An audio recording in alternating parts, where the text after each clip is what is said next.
Good morning, everybody. If you guys have an iPhone, why don't you take it out?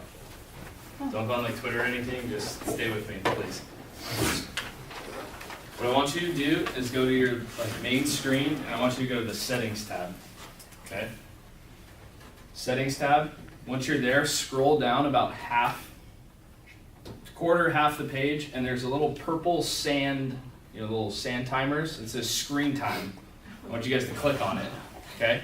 And if you have that part set up, go ahead and click on your iPhone or name of your iPhone, whatever you have a name for your phone. And I want you to click on the last 7 days. If it's there, if you don't have it set up, don't sweat it.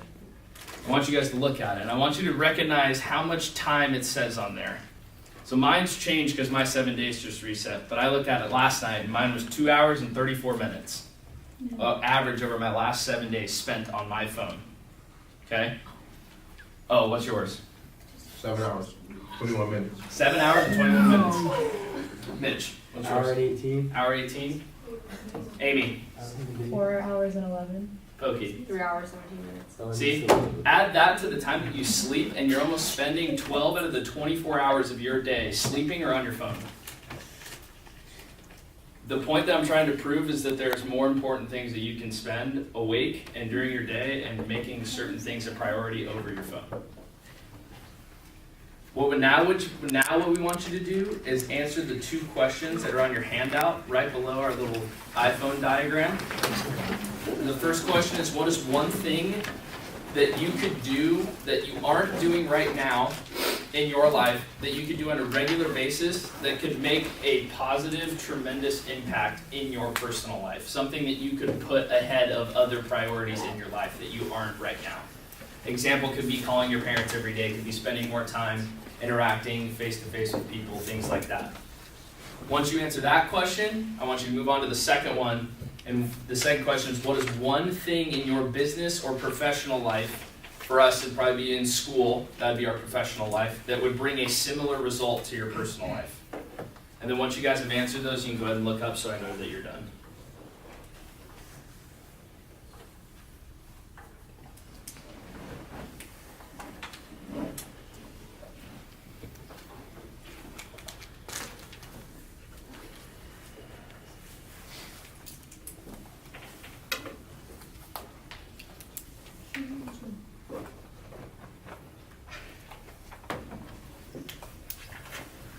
You guys okay? Or do you need a little bit more time?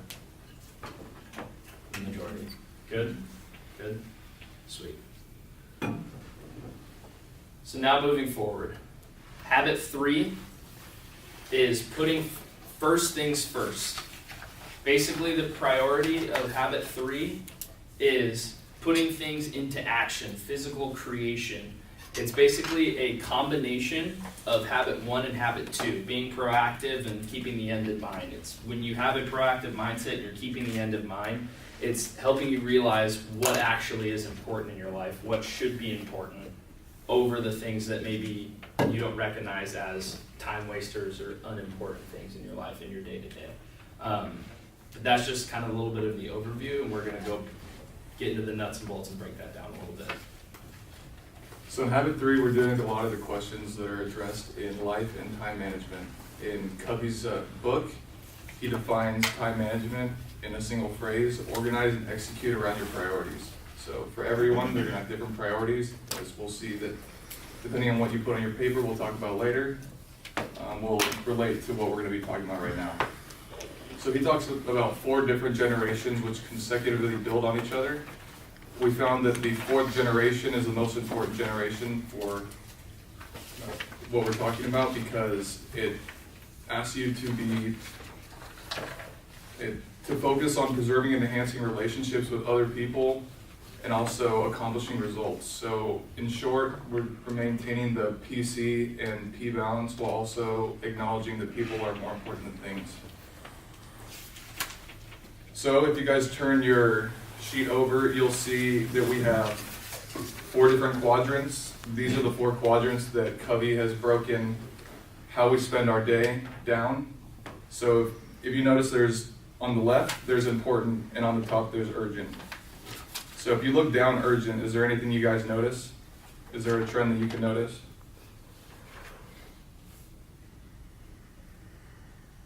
Okay, I'll just answer it anyways.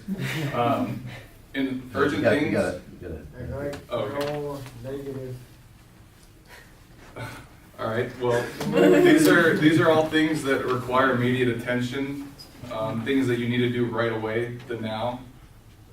For an example, if you're sitting on your couch and you're at home and you hear a doorbell ring, you're not just gonna sit there and keep watching TV, you're just gonna get up and go do it. Do you see anything that's a trend within urgent?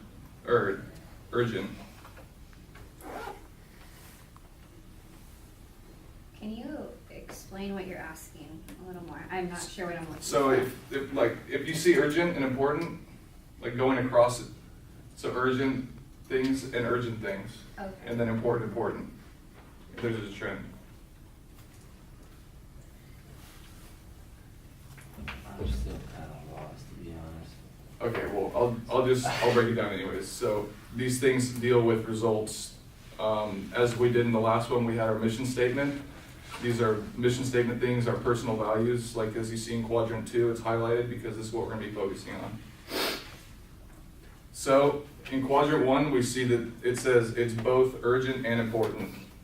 This is because we spend about 90% of the time we do things, we spend in quadrant 1, which can end up being bad because quadrant 1 things result in burning out, crisis management, and always putting out fires. And the more time you spend in quadrant 1, the more time, or the worse that those things are gonna get. And because a lot of people spend so much time in quadrant 1, the other 10% of their time is spent in quadrants 3 and 4. These are just time wasters. These are gonna lead you to be totally irresponsible and dependent on other institutions and people for basic needs. Other people who think they're spending most of their time in quadrant 1, sometimes they're spending a lot of their time in quadrant 3,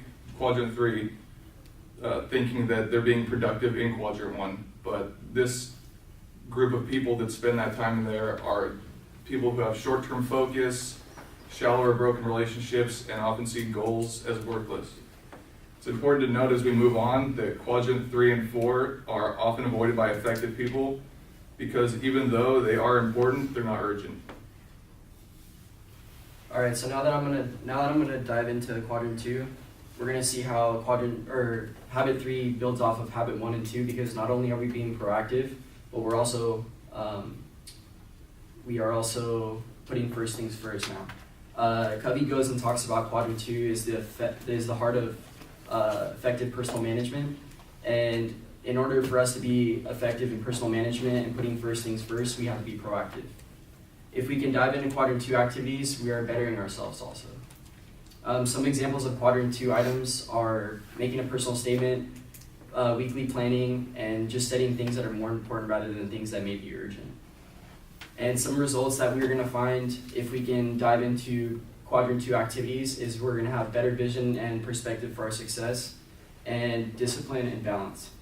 And the objective of quadrant 2 management is to manage our lives effectively, and if we have a schedule that's flexible, portable, and have a people dimension, this allows us to focus on the people that we're around, and it's gonna be better off for our future.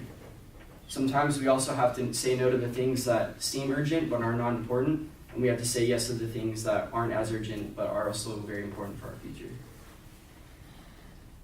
All right, so now I'm gonna go ahead and give you a personal example of a struggle and a success that I have, and we're also gonna go through together. So the 2 questions that we wanted you to answer on the front, something that I struggle with is time management and putting other people around me first, because that if I don't give other people my attention, and I just set aside a certain amount of time for someone, then that's not allowing me to dive into their success, and then I'm not letting them become a part of my life as well. And one thing that I succeed in is opportunities that are thrown at me. I try to stab at those opportunities first, and also past internships as well. For me, a big struggle is living in quadrant 1 predominantly and not giving enough time to quadrant 2. For me, that looks like when I have a lot of work in school or a big test coming that I shut out the people around me. Oftentimes it can ruin, like for me, it does ruin relationships. but I found that after reading this, I've become much better at time management and actually planning out my week so that it's effective and flexible. For me personally, I know some of us can relate to this, I tend to shut down or like shut out after long days. I immediately dive into quadrant 4 things, like watching Netflix when I know I have homework to do, going and getting on with the boys, playing video games, like doing just things that don't really need to be done when I'm basically looking at a screen when I could be spending time making positive relationships with people, face-to-face interaction, communication, you know, emotion, stuff that makes me happy. And that's the things that I try and focus on, as I've come to realize over the years that human interaction makes me happy. Like, I like talking to people. I like seeing emotion, seeing people laugh, seeing people happy. It makes me happy. So those are the things that I struggle with, but I'm also trying to focus on and better myself in and trying to navigate into quadrant 2. Now that we've given you guys some examples of quadrant 1 activities that we struggle at and quadrant 2 activities that we succeed in, what are some ideas that you guys have wrote down or think that you struggle with or succeed at today? Any volunteers? You struggle with and succeed at? Yeah, so what's one quadrant 1 activity that you struggle at and one quadrant 2 that you succeed at?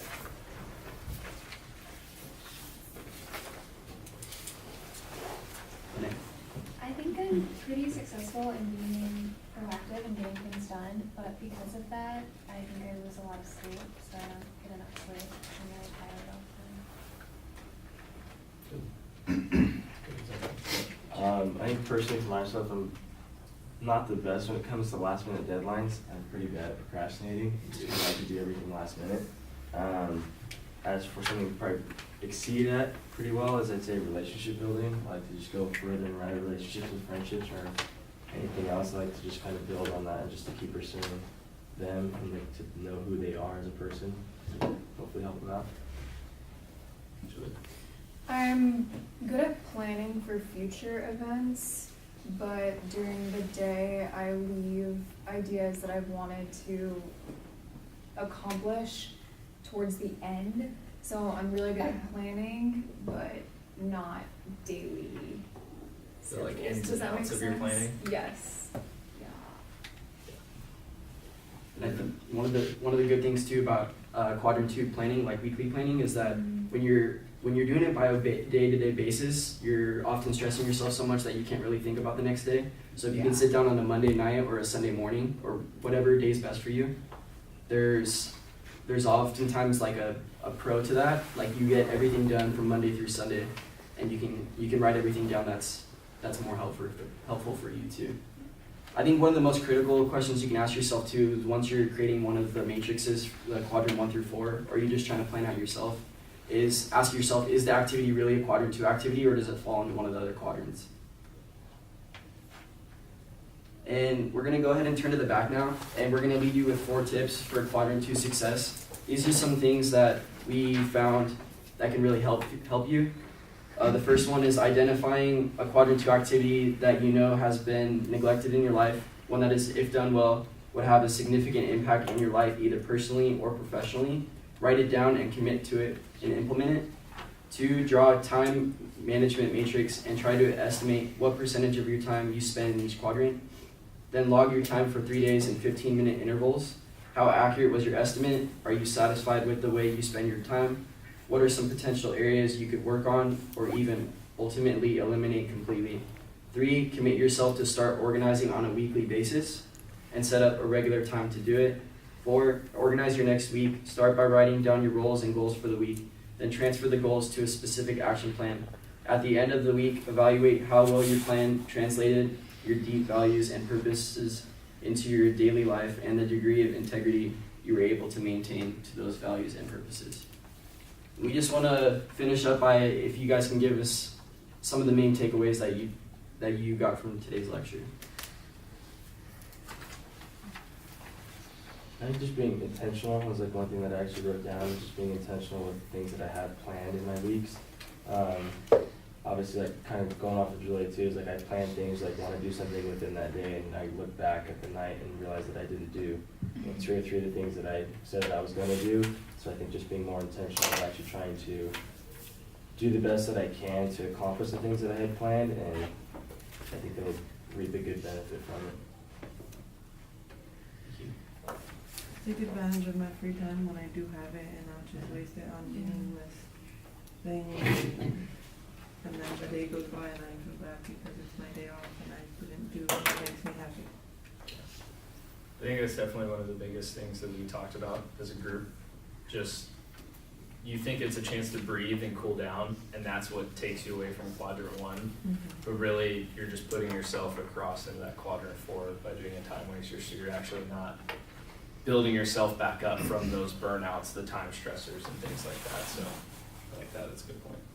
Yeah, Nick's advice for me, I feel that now what I thought was quadrant 2 is now quadrant 1 because I do it every single day. It's sort of a pastime for me to plan. So instead of doing it every single day, I like the advice of doing it on a Monday and just going through the week. And then that way, my other days are free from planning. Makes sense. Yeah, he also notes that it's important to make a lot of your activities flexible and move, Yeah. because when we deal with people, we don't want to think of efficiency when we're having a conversation with someone. We want to think of like the meaning it's going to have with someone. You can't go into a conversation thinking this is only going to take 10 minutes, because if I cut it off at 10 minutes and we're in a conversation, that could cause more damage than not having one at all. Yeah, so I think in the last 6 months, I've tried to cut down screen time and use it more effectively, but I find then that it's hard to make sure you're not losing the spontaneity or everyday life of things that come up and being adaptable. And so just remembering that I think all 4 of these are things that are important, and Q4 things can be Q2 if that's your time that's away from, just it goes into relaxation and renewal, or in a sense like that, but you can't have all 4 without the other license. I have a question. So you guys mentioned how we should be asking ourselves questions to determine whether an activity is Q2. So what kind of questions should they be? Just if you're on social media and you have some deadlines to meet or some homework assignments to complete, you can ask yourself, have I done everything that I can that day that I needed to finish assignments, and say, hey, do I still have some downtime that should I be on social media right now, or is there more important things that I could be doing? Just kind of putting your priorities first, and that was the whole, that's what habit 3 is just putting things that are due first, or putting family first, or putting God first, or putting love first, or just assignments. It could be something so simple, but just making sure that the things that are most important to you in your life for your success path are put first. Also, if you just look at the nature of the 2 questions that you answered on the front, nature is it going to make a positive difference in your life? Is it going to further what you're reaching for? So that could be another way to decipher what belongs in quadrant 2 for you. One of the biggest things too is with quadrant 1 is that yes, they're important, but the negative part is that the more time you spend in there, the bigger it gets. And if you're using your quadrant 4 stuff to get away, then it's almost exemplifying what's happening in quadrant 1. Because if you're like, oh, I have a paper, I have a pedagogy lesson to teach tomorrow, but I gotta just scroll through Twitter for 10 minutes and detox. Like, you're taking 10 minutes away from what could prep you for a better presentation the next day, which could cause you more stress, more burnout. It's almost like an influencer versus you can look at Q2 and be like, I can spend my 10 minutes prepping for my presentation, so I didn't waste time, and now I have more time to go have my relationships and go hang out with friends next door, do this, that, and the other, have effective communication.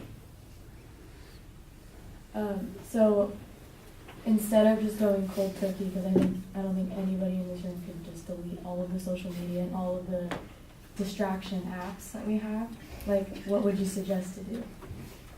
I would say view your screen time that we did at the beginning, because that's a tangible thing that you can see every day. It's like, maybe this week, if you were 4 hours for the last 7 days, you'd be like, all right, the next time I look at this for 7 days, I want to be 3 hours or under. And then you can just kind of slowly, and then it's like, yeah, sometimes you're gonna be like, I had a bad day. Didn't have class, got canceled, I slept in or whatever. You're like, oh, I had a huge day. There might be an example for that, but it's almost like a tangible thing you can check yourself on. Like, oh, I'm not making any progress. Let me remap out my week. on Sunday or Monday and trying to figure out, where can I spend more of my time versus on my phone. Because I agree, we're not going cold turkey, not in this day and age. I agree too. I think too, it's a lot of the ones that are urgent, Q1 and Q3 are, you could label them as reactive. And without taking the time to be proactive and get yourself in a position of, knowing your vices or knowing what the issue is, you're gonna react negatively rather than when those opportunities come up, you're gonna react positively or in a way that's like enhancing to your life. So it's like the opposite, but it doesn't make it bad. It's just like which way are you going to react? And if you're proactive, you're gonna be in a better spot to react to it.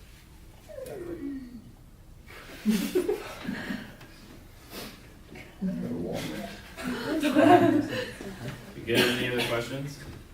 No? Sweet. Thank you guys. Grew up playing a sport. So most people, all right. So, and I'm referring to like the very beginning. But when you first started learning, did you just automatically know the mechanics? You knew what to do. You knew the rules and how to apply that in a team setting. No. You did? No. No. So we didn't. So how did you learn? From practice. So Coaches. someone showed you coaches. Yeah. So we were dependent at that stage. And then moving on from there, and I'm still referring to like as we learn, did you already know how to apply those skills to like a group setting and to compete at a high level? Say most of us probably not. No, we had to practice. We had to take the time, practice ourselves, work on boosting those skills. So we had to practice independence. And that takes a while, but eventually, once we master independence, you're able to take those skills and move on and apply them to a more group setting and be able to work effectively with other people. And that's called interdependency. And that's what we're going to be talking about today. So my name's Nate, this is Taylor, and this is Linnea. And our period of instruction will be on the paradigms of interdependency. So interdependency is the ultimate goal when becoming an effective person. And this can only be done by recognizing that you need to start off by being a dependent and eventually establishing your independence. That can only be done by working on the first 3 habits of the book. So being proactive, beginning with the end in mind, and putting first things first.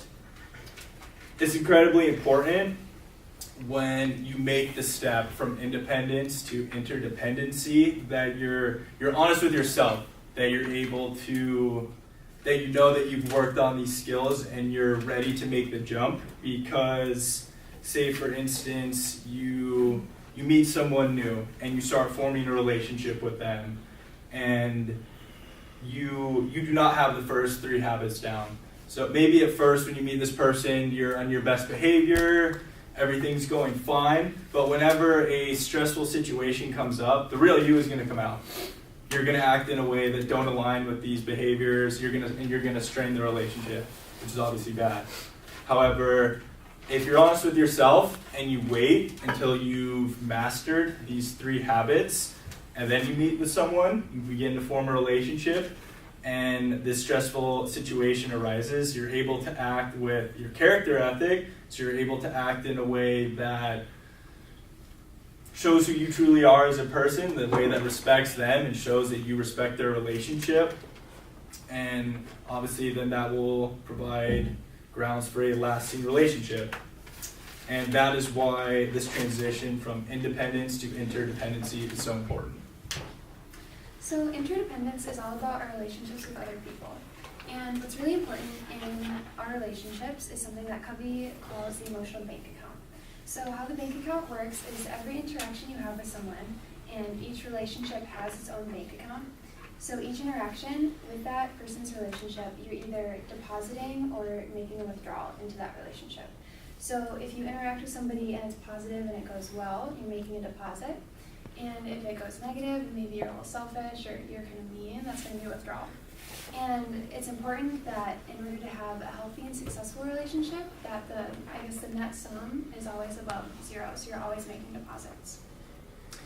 So there are 6 major deposits that Covey mentions, and the first is understanding the individual. And this is the key to every other deposit.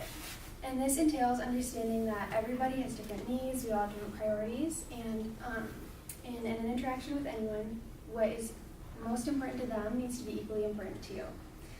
So we're going to practice this a little bit. We're going to have everybody turn to a partner and tell them something that's important to you in life. So it'll take about 30 seconds. Everyone turn and say something that's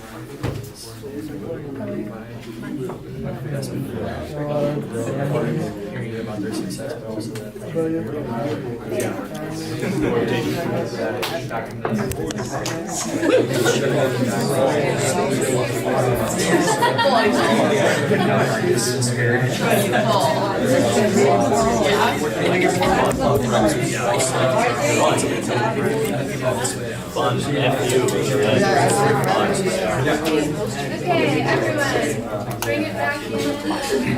Alright guys, let's bring it back in.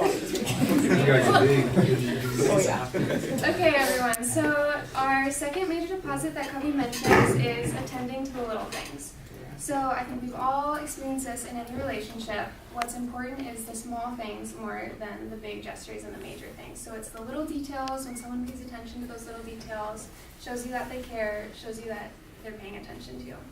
So again, we're going to take a couple seconds, practice with somebody, look them in the eyes, and tell them, based on what's important to them, a kind gesture you would do for them. So, go ahead.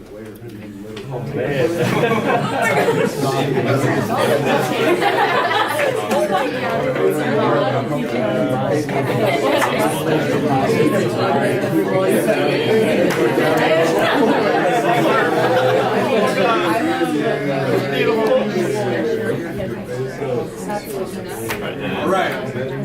Is that enough time to talk about that enough? All right. So the third mobile deposit would be keeping commitments, and this is probably the largest withdrawal we can make, and it's probably the one you see failed the most. And I'm sure everyone's experienced this. Someone tells you something, you expect them to come through, and they don't. And this places a large strain on relationships. So now, once again, turn to someone, and this doesn't have to be real, but tell them that they failed you in doing something for them, and see how that feels.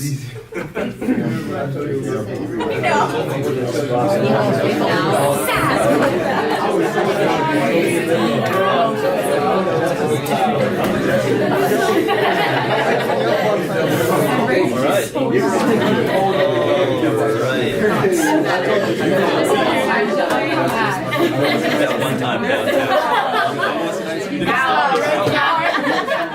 Gotta pull it out.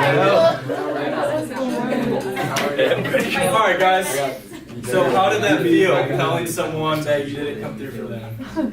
It's easy? You felt nothing? But how about everyone else? That was funny. It was funny? Yeah. Didn't feel bad? Yeah. Felt bad? It's not ever fun. Didn't feel very good, right?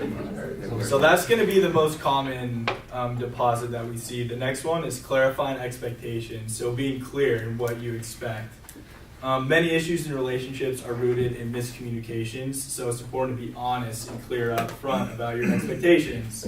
So now, this time, turn to your partner and let them know how next time you expect them to act. You expect them to be more clear with their commitments. Next time.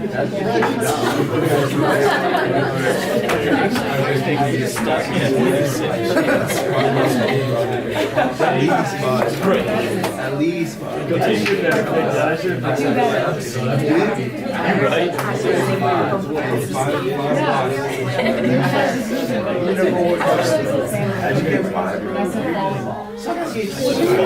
Alright guys, bring it back. Some funny pieces of bait.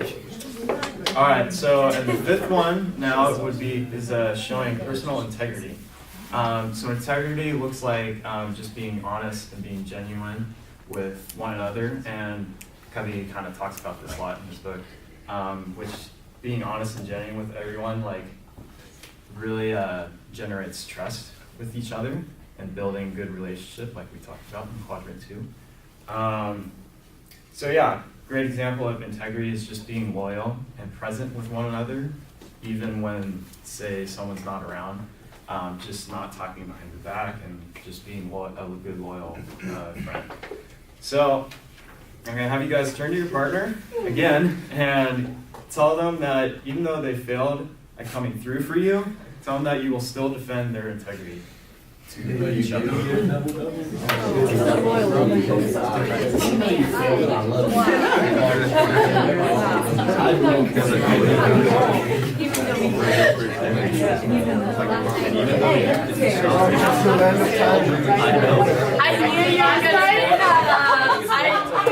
know you regret it. Something from the past. We're like, alright guys, She holds grudges. alright, let's bring it back. Alright, alright, so the last emotional bank account, number 6, is apologizing sincerely when you make a withdrawal. This is a really critical part, I believe, because I believe, like, when you make a mistake, it's good that you admit it and not just try and hide it. So I feel like a lot of people don't want to like be, or I don't know, throw out their vulnerability because it makes them vulnerable. So it's good to apologize and make sure that everyone knows that you screwed up. So finally, I want you guys to turn to your partner and sincerely apologize for failing to keep your commitments.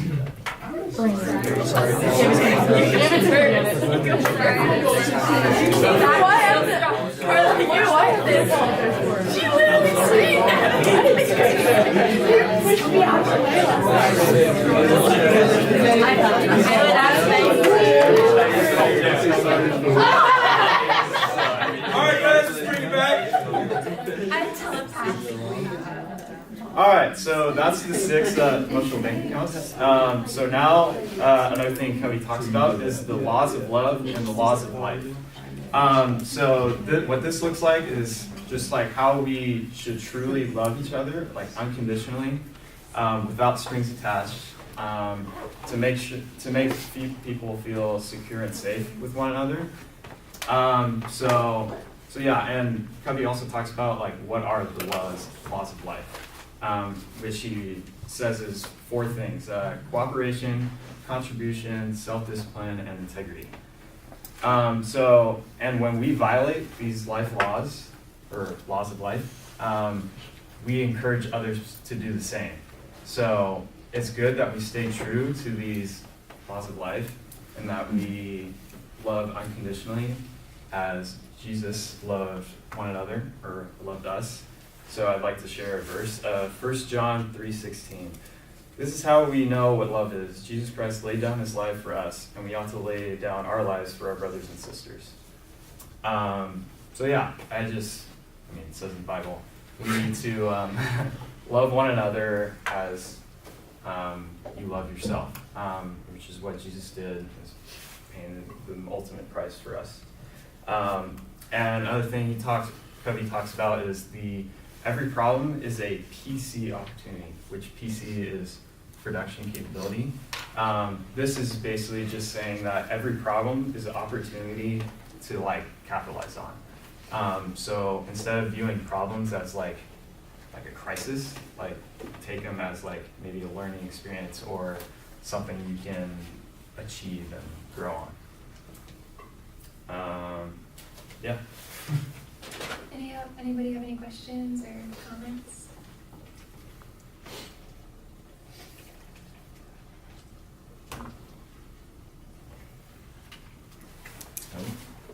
I picked up that they said there's 6 major deposits, but what was number 6 again? Apologizing sincerely when you make a withdrawal. So, when you say you deposit with an interaction, does that mean that the other individual is taking a withdrawal from that interaction, or is there relationships where you guys both deposit? Yeah, so it goes both ways. So each relationship has this emotional bank account. So when you're depositing into the relationship, when you're interacting with that person, you're kind of making an emotional deposit, so you're building up that relationship. So that relationship's bank account, you have more, it's just elevated in that way, I guess. Does that make sense? Think about every deposit as you're like depositing trust into that person. So the more they trust you, the more your relationship will grow. The more you withdraw, the less they trust you, and then your relationship will decline.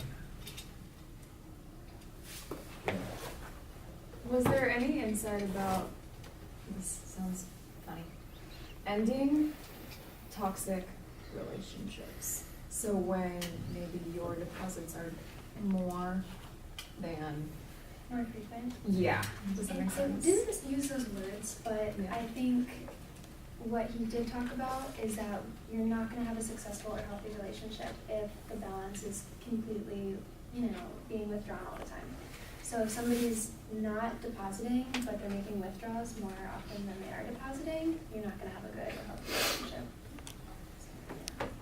I feel like your partner or in a relationship that when it's toxic, the partner is always withdrawing from you and like your energy. But it's kind of weird to explain. Don't date.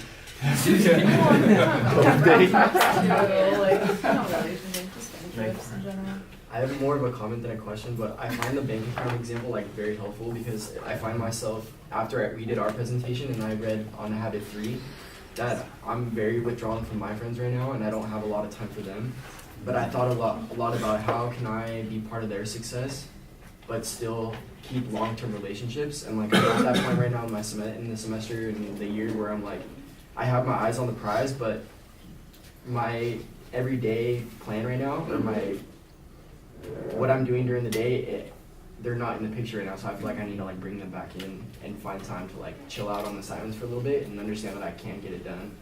So like understanding that I can build up those relationships still too. That's cool. I feel like it really makes you realize like what you're giving and what you're taking from all your relationships and thinking about them each individually. Yeah.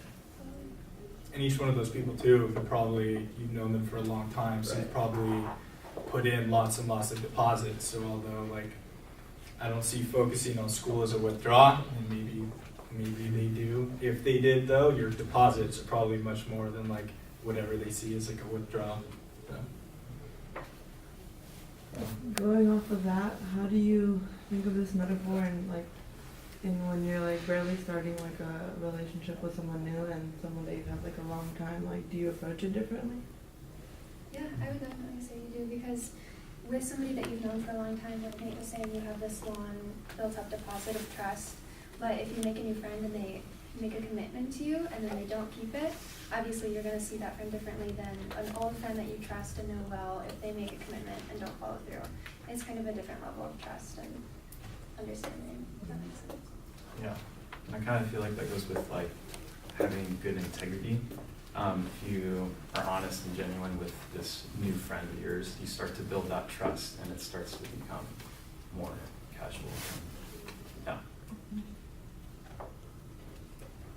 When I meet new people, I feel like I deposit like pennies and then nickels and then dimes, and then eventually, if they're cool, they'll get some dollars out of me, I don't know. I just let time do its thing when it comes to emotional deposits. Thanks. You're welcome.